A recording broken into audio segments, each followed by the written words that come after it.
I don't know about you guys, but I haven't gotten any less angry after the game earlier on. Look, one thing I will say, and I want to reiterate and keep saying, is Crystal Palace deservedly won the game. I have no problem saying that. They were the better side. They deserved to win it. But, we do have some concerns moving forward and some, well, what we as fans would say are pretty clear decisions for Arna to make. There's two things that I want to just start off tonight's stream with, if you'd humour me for a minute.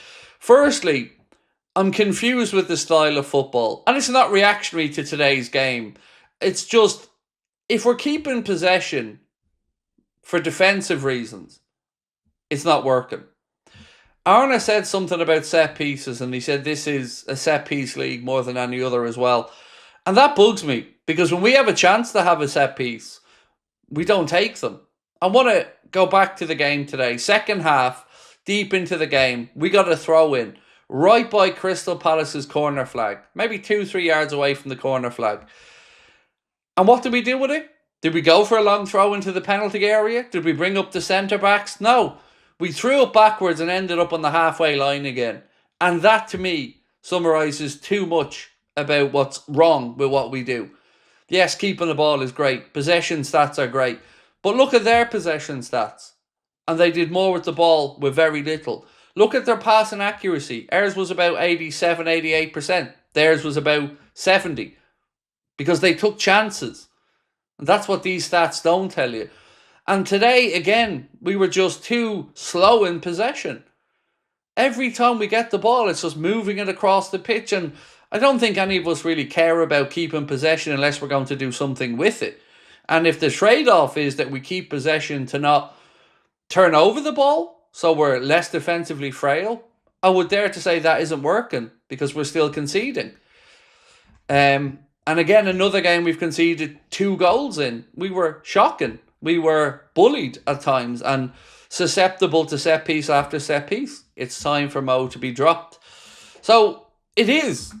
It is. And I don't like using the word dropped, and I don't like using it particularly with somebody as iconic as Mohamed Salah is. But I'm also a big believer in form, and I'm a big believer in rewarding good form. And Chiesa deserves minutes. Now, whether that's at the expense of Salah or Gakpo or somebody else, that's open for discussion. But he deserves the minutes now. Once again today, he came on and showed he's a difference maker and showed fight, heart, determination, and that he wants to be here and play. That stands for a lot for me as a fan. Now, of course, Mohamed Salah never shies away from anything. But for whatever reason, we're not seeing the same level of performances that we know he's capable of. And we're also not seeing the other trade-off where we know we might not get the greatest performance, but he'll have a moment. That's not happening either. So something needs to give there, and it is a difficult conversation to have because we're talking about a legend of our club, but you have to go on form. And on form, there are players in that team that probably shouldn't be starting. Josh said, think we need 4 or 5 changes on Tuesday. It's a tough one, this one, Josh, because you go over there and if you lose, the media paints it as a crisis. If you draw, maybe that's okay. So a win, I would say next Saturday against Chelsea is more important for me personally than Galatasaray, because I think whatever happens, we'll be getting through to the latter stages of the Champions League one way or the other. But I think back-to-back drop points in the Prem starts to become an issue, particularly heading into another international break. So it's a difficult one to judge, Josh, what changes the manager does make.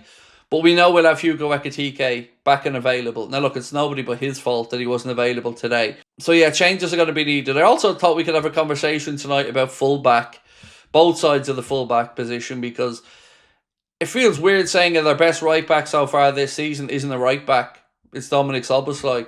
And even today, again, I thought he played the position better than Bradley Frimpong. So, yeah, I thought we could chat about that as well. Shibler, said, disappointed but not surprised. We were riding our luck, relying on the front to get us out of a mess every week, and today it just wasn't enough. I agree, my friend. I don't think any of us are sitting here in shock that the performance like that was there. We've been getting away with it, as we've said. We've come up with late winners. We've showed a good mentality. But you're right. It's not really a surprise. But one thing I do want to push back on, and not with you, my friend, but It's just there's been this narrative, this weird narrative, that Palace are somehow our bogey team. Well, before today, Liverpool had won 10 of the last 11 games at Selhurst Park. So the omens going into it are good. Historically, it hasn't been a difficult place for us to go. Now, Palace are a very good side, and the game was always going to be difficult. But this, it's our bogey team stuff, just doesn't wash, because they aren't. Before that, I think Istanbul was going all the way back there. But like I said, we'd won 10 of our last 11 visits there. So I never understood the narrative of bogey team, but they were the better team today. Let's give them that one. And what worries me is, right, we talk about Arne Slot. Oliver Glasner knew exactly what to do today. He knew exactly how we were going to set up, and he knew exactly we were going to play, and he set his team up accordingly. That's concerning, because we took 45 minutes to figure it out and to get into that game. 45 minutes. And even at that second half, we were better, but still not good enough. Today's performance was probably one of the more worrying of them all, even pushing aside the result, because we didn't click. You know, there's been no good relationships built around the pitch. That's what concerns me most about it, is we look so far off the pace that I don't see progression in the team game after game. You know, I thought against Atletico Madrid we turned a corner because we had a really good 25, 35 minutes where I thought, okay, I can see it, it's clicking. But to rest so many players, as Arne did, and rightly rest midweek, and see that performance off the back of it, it's concerning. And I hope that some harsh words are spoken in that dressing room. And it should stay in there. Of course it should. But I do hope there was some home truths and some tough truths spoken in that dressing room, because that performance was unacceptable. David Robb said, do you think that Salah has some sort of guarantee on his minutes? Maybe when he extended. Other than that, why else could he be starting? So, look, the truth is I don't know. But what I would say, David, is I'd be concerned if that was in the contract. I very, very much would. Because that's not the right mentality I want from the football club. So I'd be really surprised if there was something in his contract that said he can't be subbed off. And even if it was there, I would still take him off. I wouldn't give a fuck as manager. Let the owners and Hughes and Edwards worry about that. Because if I was the coach, I wouldn't have been the coach that would have put that in the contract. I don't think any coach would want to be told the player has to play. So I don't think it's in there. But if it was, I'd be more concerned about the fact it's in there than the fact that it exists. Teams figured out we can't break down low blocks. You see, I really disagree with Arne. I don't think Palace played with a low block today. And I think that was just a lazy excuse. Like, if you look at it, Palace were at us from the off. I think they played counter-attacking, not low block. They just defended well. And then they committed bodies forward in numbers. But right from the off, they were looking to get in behind us. You could see it. And the low block teams, that excuse shouldn't wash, because Arne was given the keys to the kingdom.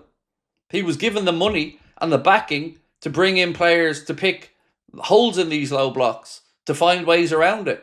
But I don't think we're even playing to our strengths against a low block, because we don't use the wide areas enough. And they're the areas you get given when you're playing against a low block. They usually pack the centre, give you the wide areas. But we're far too predictable in how we attack from those wide areas.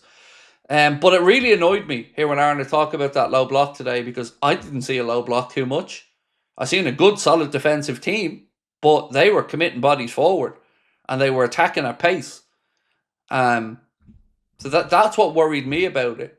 Is, Palace's game plan worked, but our game plan seems to be one that we don't change up much until it's desperation time, and then he starts clearing the bench of attacking talent and really trying to push for it.